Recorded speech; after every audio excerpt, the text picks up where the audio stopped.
नमस्कार.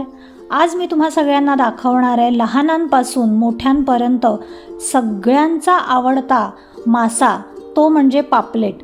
आणि त्यात सुद्धा जर पापलेट फ्राय असेल तर मग काय. त्याआधी जर तुम्ही चॅनलला सबस्क्राईब केलं नसेल तर नक्की करा. मासे 3-4 वेळा व्यवस्थित स्वच्छ धुतल्यानंतर आता आपण त्याच्यात घालूया सगळे मसाले.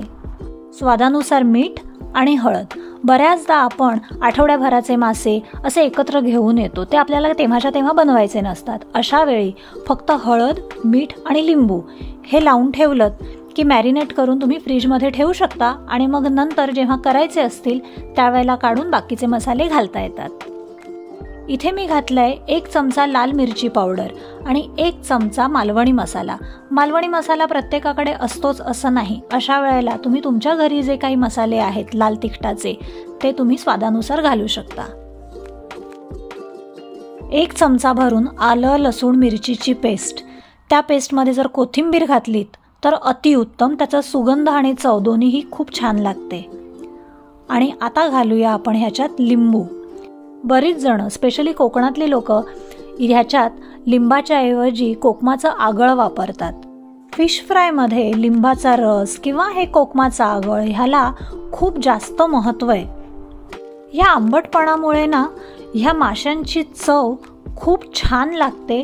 आणि दुसरी गोष्ट म्हणजे तळताना ह्यांच्यामध्ये एक स्टिफनेस येतो जो खूप इम्पॉर्टंट असतो. मध्यंतरी मी 1-2 व्हिडिओज बघितले ज्याच्यामध्ये माशांना दही लावताना दाखवलं होतं. तर कृपा करून कोणीही माशांना दही लावू नका.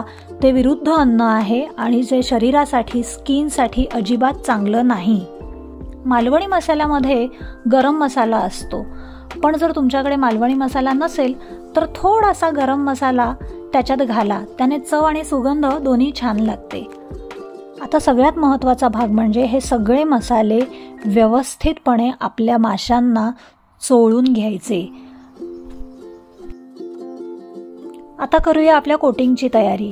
या कोटिंगसाठी आपण घेतलाय रवा आणि तांदळाचं पीठ.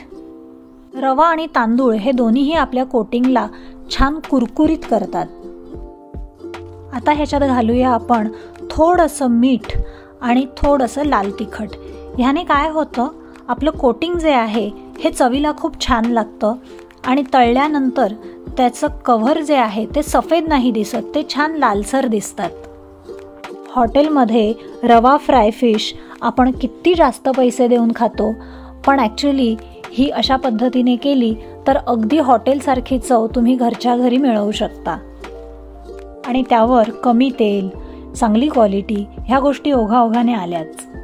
कडे वेळ असेल तर अर्धा तास या माशांना मॅरिनेट करायला ठेवा, नाहीतर ताबडतोब तळायला घेतलं तरी सुद्धा काही हरकत नाही. एका बाजूला आपलं तेल गरम होतंय. इथे आपण काय करूया, एक तुकडी घ्यायची आणि आपलं हे जे रवा आणि तांदळाचं जे मिक्सचर आहे ह्याच्यात ही तुकडी व्यवस्थित घोळवून घ्यायची. कोटिंग किती जाड हवंय ह्याच्यावरती किती घोळवून घ्यायची हे आपण ठरवायचं. मला स्वतःला खूप जाड कोटिंग आवडत नाही, त्यामुळे मी जेवढ्याच तेवढं कोटिंग वापरते. त्याने काय होतं, मूळची जी माशाची चव आहे ती सुद्धा छान लागते. बऱ्याचदा विदाऊट कोटिंगसुद्धा आपण जर हे मासे तळले, डायरेक्ट मॅरिनेटेड मासे तळले तरीसुद्धा ते चवीला उत्तम लागतात. एकदा करून बघा. आता हे असे व्यवस्थित आपण लावलेले आहेत. आता 5 मिनिटं आपण हे व्यवस्थित शिजू द्यायचे आणि 5 मिनिटानंतर आपण त्याची बाजू चेंज करूया. जर तुम्हाला गरज वाटली तर वरून थोडंसं तेल तुम्ही घालू शकता, पण जनरली नॉनस्टिक तुमचा पॅन असेल तर कमी तेलात हे काम होतं.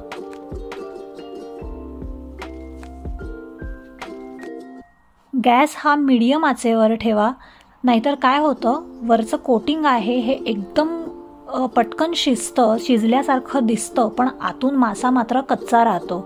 त्यामुळे मंद आचेवर व्यवस्थित 5 ते 7 मिनिटं प्रत्येक बाजू व्यवस्थित शिजू द्या. त्याने आपलं कोटिंग कुरकुरीत होतं आणि मासा व्यवस्थित शिजल्यामुळे चव खूप सुंदर लागते. फिश फ्रायला माशांचे तुकडे हे थोडेसे पातळ जर असतील तर जास्त चवीला चांगले लागतात. घाईच्या वेळेला काहीतरी जर जबरदस्त करायचं असेल तर फिश फ्राय सारखा दुसरा उत्तम पर्याय नाही. हा प्रकार खूप कमीत कमी साहित्यात होतो, झटपट होतो आणि चवीला तर काय लागतं हे वेगळं सांगायची गरज नाही तुम्हाला. मग ते भाकरी असो, चपाती असो किंवा गरम गरम डाळ भात असो, कशाही बरोबर हा पदार्थ उत्तम लागतो.